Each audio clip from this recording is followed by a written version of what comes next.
Hello friends, welcome in Future Chemistry and my name is Anirudh Singh. तो basically आज जो मैं पढ़ाने वाला हूँ वो होगा फैटिजेंस रीएजेंट। फैटिजेंस रीएजेंट की बात करते हैं तो जैसे CSIR नेट या फिर बात करें IIT जैम या एक्सेट्रा जो भी अदर एग्जाम्स हैं तो उसमें फैटिजेंस रीएजेंट देखने को मिलता है। तो आज हम इसी के बारे में सीखने वाले हैं कि फैटिजेंस रीएजेंट क्या होता है और स्पेसिफिकली ये किस रिएक्शन में किस मॉलिक्यूल को टारगेट करता है या किस फंक्शन ग्रुप पे ये रिएक्ट करता है और किस पे नहीं करता।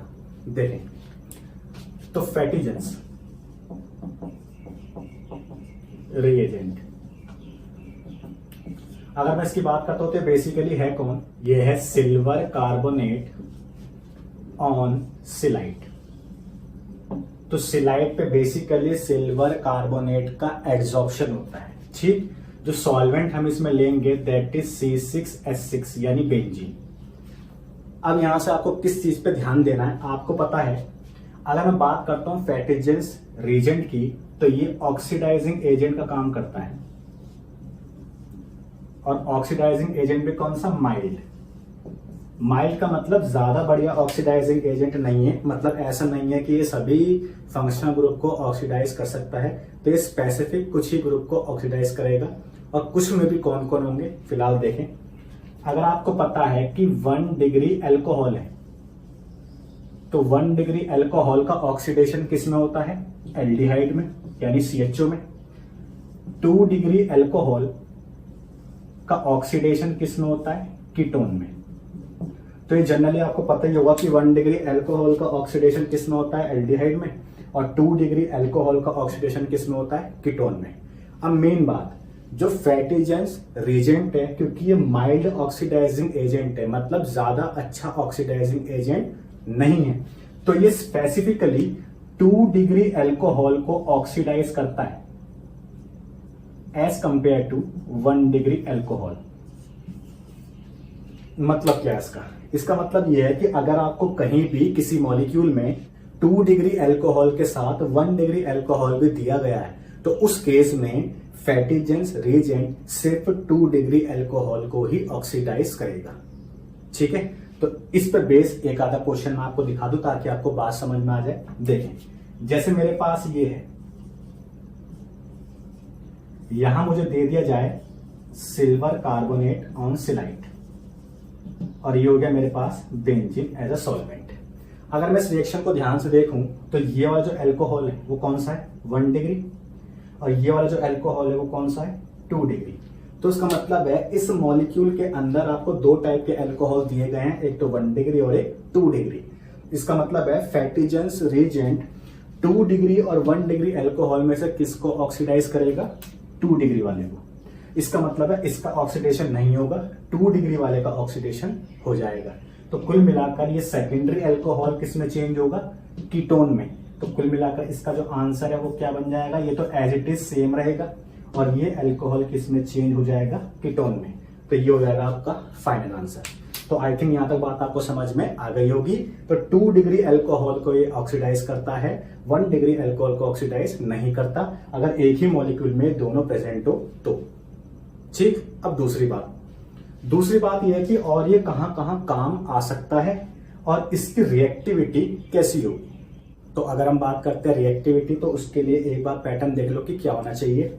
जैसे मेरे पास है बेंजाइलिक और एलाइलिक एल्कोहल, तो जो बेंजाइलिक और एलाइलिक एल्कोहल है उनके लिए रिएक्टिविटी नियरली सेम होती है, यानी इन दोनों के लिए। ठीक, अब इसके बाद आता है मेरे पास 2 डिग्री एल्कोहल और फिर आता है मेरे पास 1 डिग्री एल्कोहल, यानी 1 डिग्री तो सबसे लास्ट में। इसका मतलब है कि जो फैटिजेंस रीजेंट है वो बेंजाइलिक और एलाइलिक एल्कोहल के साथ रिएक्शन करता है फास्ट, उसके बाद 2 डिग्री वाले के साथ और उसके बाद 1 डिग्री वाले के साथ। बट जो मेन फोकस आपको रखना है वो ये रखना है कि जो फैटिजेंस रीजेंट है वो 2 डिग्री एल्कोहल को चेंज करता है किसमें, कीटोन में, in comparison to 1 degree alcohol अगर एक ही मॉलिक्यूल में दोनों प्रेजेंट हैं तो। ठीक, तो आगे कुछ क्वेश्चन करते हैं ताकि आपको सारी बातें समझ में आ जाए। देखें, तो आई थिंक ये आपने राइट डाउन कर लिया होगा या स्क्रीनशॉट ले लो, उसके बाद हम आगे इसमें बढ़ते हैं। देखें,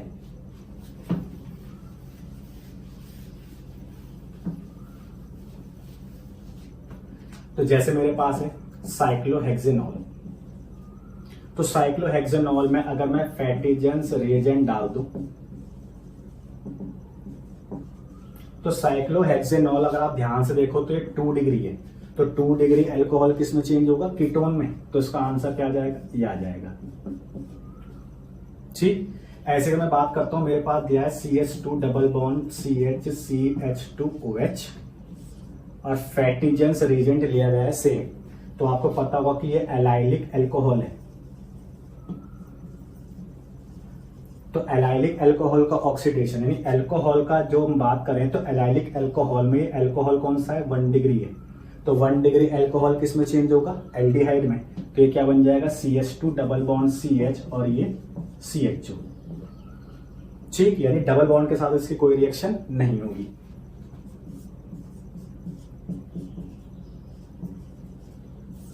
तो मैंने फिर से ले लिया क्या, फैटिजेंस रिएजेंट। अगर आप इसको ध्यान से देखो तो दिस इज बेंजाइलिक अल्कोहल। ठीक, और बेंजाइलिक अल्कोहल में भी अगर आप ध्यान से देखो तो ये 1 डिग्री अल्कोहल है, और 1 डिग्री अल्कोहल का ऑक्सीडेशन किस में होगा, एल्डिहाइड में, यानी ये बन जाएगा बेंजाइल्डिहाइड। यहां तक बात आपको समझ में आ गई होगी कि फैटिजेंट रिएजेंट रिएक्शन कैसे करता है। अब इसकी एक बात और है जो आपको याद रखनी है, मैं इसको रफ कर देता हूं, ठीक है, ताकि आपको समझ में आ जाए। देखो, अगर मेरे पास डाईऑल है, यानी अगर किसी भी मॉलिक्यूल में 2 OH दिए हैं, तो ये सिर्फ ओनली एक OH के साथ रिएक्शन करेगा। ध्यान रखना, अगर आपके पास डाईऑल है तो ये केवल एक OH को किसमें, या तो अल्कोहल में या फिर कीटोन में चेंज करेगा, दूसरा एज इट इज सेम रहेगा। दूसरी बात, अगर डाईऑल दिया है तो वहां पे लैक्टोन बनने के चांसेस होंगे। ध्यान रखना, अगर आपको डाईऑल दिया है तो पहली कंडीशन क्या है कि एक ही OH या तो एल्डिहाइड में या फिर कीटोन में चेंज होगा। दूसरी बात, अगर डाईऑल दिया गया है तो लैक्टोन बनने के चांसेस भी होंगे। ठीक है, तो लैक्टोन कैसे बनेगा, तो इसको नीचे बता देता हूं। आई थिंक आपने ये देख लिया हो कि कैसे कैसे आपको ये करना है। फिलहाल देखें, मान लेते हैं मेरे पास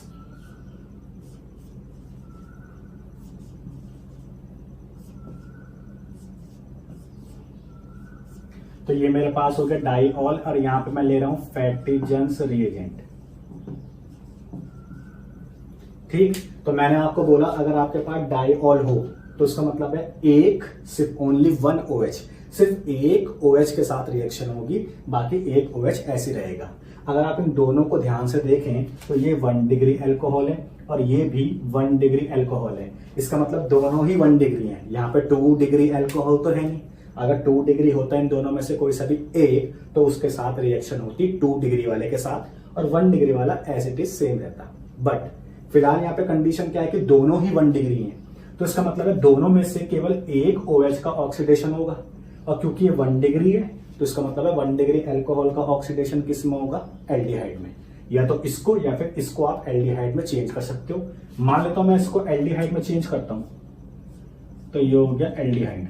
ठीक, बाकी मैंने रख दिया एज इट इज सेम। तो यहां तक बात आपको समझ में आ गई होगी। अब इसके बाद आपको पता है कि ये जो कार्बोनिल ग्रुप है, यानी जो एल्डिहाइड है, ये वर्क करता है एज अ इलेक्ट्रोफाइल, और OH में O के पास लोन पेयर है तो ये वर्क करता है एज अ न्यूक्लियोफाइल। तो यहां पे अटैक लगने के चांसेस हैं।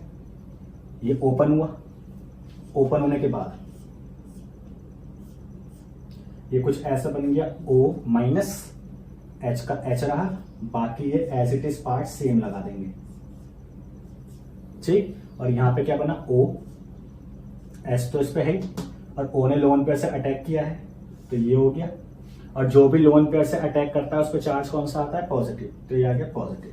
तो यहां तक बात आपको समझ में आ गई होगी। अब यहां पे आपको दिखाई दे रहा है O के पास 3 बॉन्ड है, यानी यहां से H प्लस बाहर होगा, तो ये कर दिया मैंने माइनस H प्लस, यानी H प्लस को मैंने कर दिया बाहर, और ये H प्लस जाएगा इसके पास। ठीक, तो ये क्या बनने वाला है, देखें,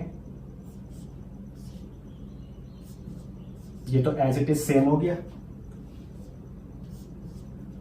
H प्लस यहां से बाहर हो चुका है और वो इसके पास आ गया, तो ये बन गया OH, बाकी इस पे एस तो है ही, दिखा भी सकते हो, नहीं भी मर्जी है, और ये बॉन्ड इसके पास आ गया ऐसे। तो अब अगर आप यहां ध्यान से देखें तो ये जो एल्कोहल है वो कौन सा है, 2 डिग्री है, यानी 2 डिग्री एल्कोहल है और फैटिजेंस रेजेंट पड़ा हुआ है, तो इसका मतलब ये टिक नहीं सकता। तो 2 डिग्री एल्कोहल का ऑक्सीडेशन किस में होगा, कीटोन में, तो ये चेंज हो जाएगा कीटोन में।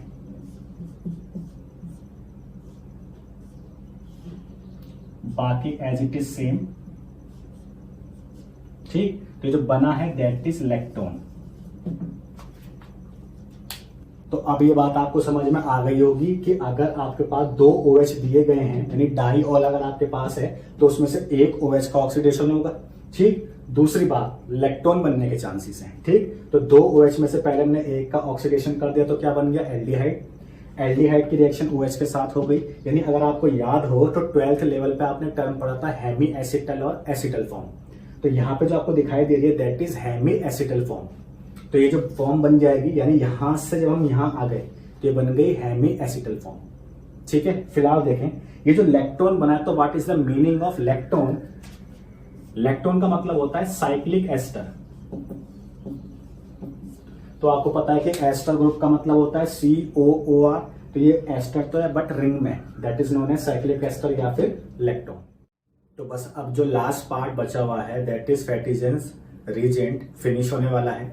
लास्ट जो पार्ट है वो सिर्फ बचता है कि अगर कोई साइट हिंड्रेड है, यानी वहां पे भीड़ भड़ाका ज्यादा है या बड़े बड़े ग्रुप लगे हुए हैं, that is known as bulky group.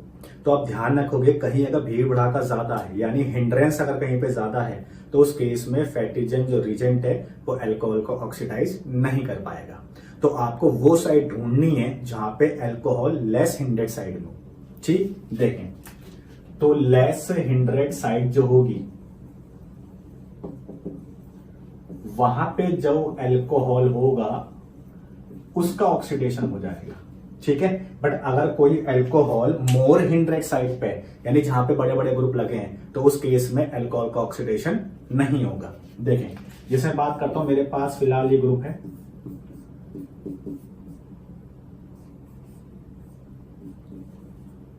और यहां पे लगा मेरे पास एमी यानी मिथाइल, ठीक। अब यहां पे हमारे पास देते फैटिजेंस रिएजेंट।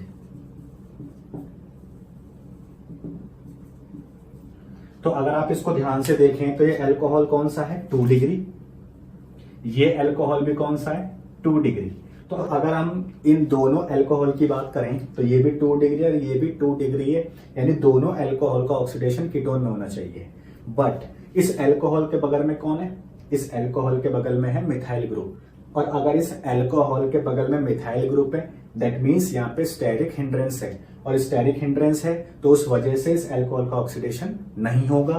तो बचा कौन, ये, यहाँ पे कोई भी बल्की ग्रुप नहीं है, कोई भी बड़ा ग्रुप नहीं है, इसका मतलब यहाँ पे स्टेरिक हिंड्रेंस नहीं है, तो इस अल्कोहल का ऑक्सीडेशन हो जाएगा। और क्योंकि ये 2 डिग्री अल्कोहल है तो किस में ये ऑक्सीडाइज होगा, कीटोन में। तो देखें फाइनल जो आंसर हो जाएगा वो क्या हो जाएगा, दैट इज कीटोन, और बाकी एज इट इज सेम रहेगा।